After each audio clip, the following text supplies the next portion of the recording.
So this is your refrigerator where you keep all your... So I keep all my drinks over here, and then we keep our concentrates nice and preserved for you. Do y'all do like the extraction method on the packaging in the state?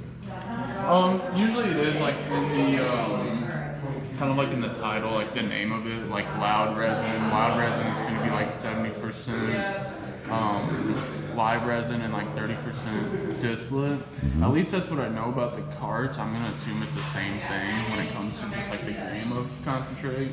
All right, let's talk about what TK just said. He said he assumes that a gram of concentrate and distillant was the same thing. That is absolutely incorrect. Live resin is a form of cannabis concentrate. There's many forms. I'm gonna pull up on the screen now. There's a little explanation of what live resin is. We'll move on to the next screen, and it tells you a little bit more about the different forms of extraction for live resin. Those forms of extraction are used to create a lot of different resins or dabs. It all falls up under the category of dabs. You have BHO, you have stuff that is pressed, you have stuff that is CO2. All of those are extraction methods. I hope this helped clarify a little bit more for TK and other bud tenders who may not know the difference between live resin, rosin, hash, distillants. All of those are different.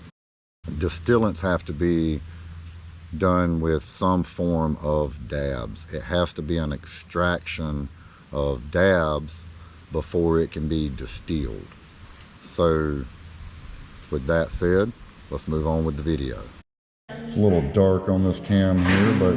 So this is some of their batter. We do have some other rosin in there I can't really take out right now. Right, but none of the packages say that it's CO2 extracted or that it's BHO so extracted. A lot of them are going to be like 50-50 with butane and propane. Okay. Really, yeah, it should say it on the package. Okay, all right. Definitely taste that caryophyllene on this when you smoke it. Tell people that the more peppery and spicy it is, usually it's good for pain inflammation. So you might not like the flavor, but you're gonna like the effects. Okay, so let's go over what TK just said about the caryophyllene, or caryophyllene as I pronounce it. I got it pulled up on the screen now. You can read and see what kind of effects that it does for the body as an aromatherapy, or whenever you consume it as an edible.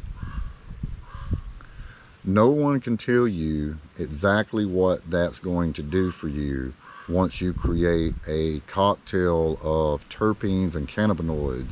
Even though it's high in caryophyllene, that does not necessarily mean that it's going to be good for pain for you. It's not always about that THC percentage, I'm sure you know. Oh, absolutely. But like right here, it's like 1.4% terpenes, 22% cannabinoids.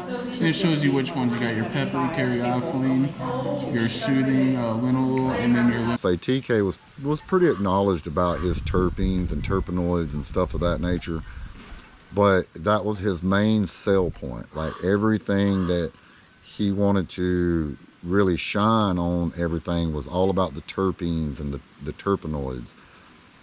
For me, that's fine if people are all about that, but being more acknowledged about cannabis, I know that that's a lot of time a pointless sell point. I don't give a damn what that package says on it. 9 times out of 10, when it comes from a dispensary, it does not taste anything like what you smelled, nor is it going to taste anything like the terpene profile would lead you to believe that it tastes like. We cover that in this video as well, talking to TK. Right there, that little bit uplifting. So I like how they have the terpene effects. Me personally, if I see someone under 1% terpenes, I kind of stay away from it because I want those good effects. But there's some stuff I come across that, you know, if it says 3% terpenes, 4% terpenes in flour, I'm probably gonna snag that, you know. Something that you can kind of get a closer idea of, and that's another thing, like with the limonene, you have like a lower percentage of limonene in like an indica product. Let's say for some reason that skyrocketed to like almost a 2% limonene, you know, percentage. That pretty much kind of tells you like, hey, this is gonna be probably leaning more sativa. So limonene, you know, like I said, that's a terpene. It's actually, you see it so often, but it's actually not in every flower, is what I found. Yeah, it's not. I'm gonna do a little advertising for Dabware. A strand that produces more limonene or pinene or citrusine would mean that it would be more sativa dominant strain. That's not necessarily always in the case, as he just admitted that not all strains produce limonene or pinene, but it could be a sativa dominant strain anyway. As I covered in another video, what separates indica and sativa is the growth structure of plant. They both produce all of these terpenes and all of the cannabinoids. Different strains, whether it be sativa, whether it be indica, or whether it be a hybrid, all of these strains produce a different cocktail mixture of these terpenoids and cannabinoids. No one can tell you how that's going to affect your body. It does not matter what that package says about it being high in carafilline or limonene or linalool. None of that matters, because no one can tell you how that cocktail mixture of those is going to affect you individually. They cannot tell you that a sativa is going to make you uplifting and give you energy and stuff of that nature. It is strand specific on that for the cocktail mixture for your body, produced by that particular grower.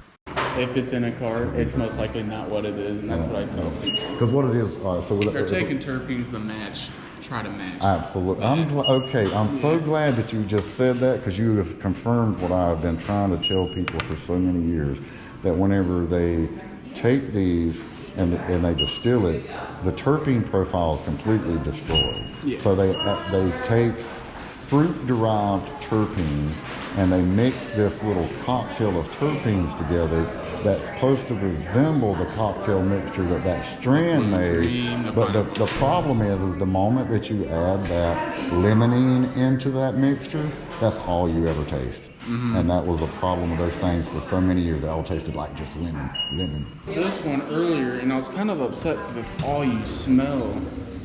So there's a new terpene I haven't came across in. I'm glad you brought that one out. I was looking at that one earlier. What is it? Barnamine or something like that. Barnamine. It's supposed to have like a sweet green apple flavor, but if you smell this, what are you smelling? I just feel like all I'm really smelling is limonene. That's all you're smelling, bro. Yeah. That's like straight lemon zest, but that right there is the problem that I'm talking about.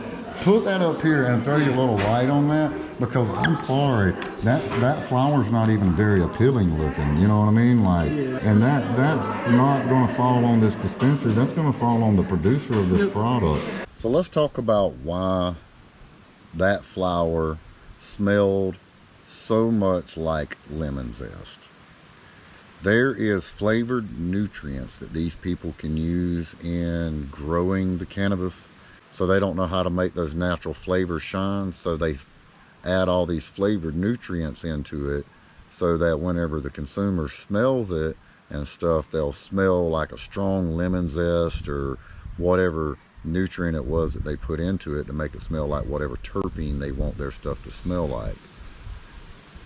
That is a sell point. It's a cover-up gimmick for them not knowing what to do and how to do it properly. So whenever you go into a dispensary and you get a product like what TK just showed us, immediately put that back down. There's a reason that it's over there in that discounted shelf that we're looking at right then. You know, everything in that shelf was discounted, lower price stuff. It's due to the fact that it's old or it's crappy trash, all of it.